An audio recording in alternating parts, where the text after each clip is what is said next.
Hello everyone! Shout out sa inyong lahat! For today's video ay gagawa ako ng butterfly origami or butterfly paper.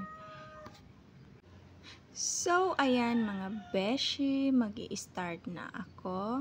Sundan nyo lang yung mga step na gagawin ko.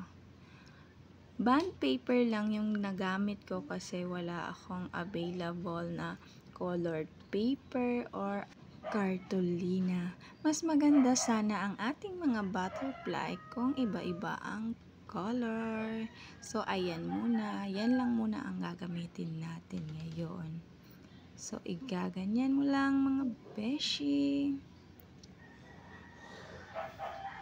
Madali lang gawin ang butterfly origami. Simple lang ang step. So, igaganyan lang.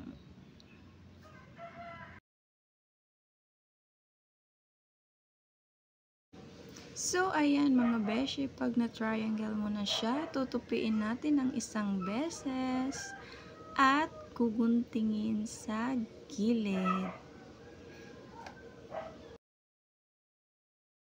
So, ayan, pag nagupit na natin, gaganyan na naman natin, ipo-fold lang pataas.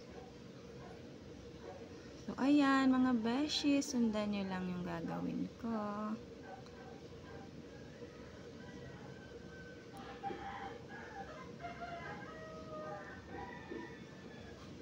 Tapos, igaganyan at ipo-fold natin yung dulo. So, yan na. Tapos na yung butterfly natin. So, yan.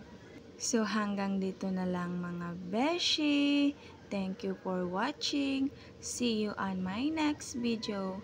Kung nagustuhan nyo ang aking video, please like, comment, and share. Bye-bye!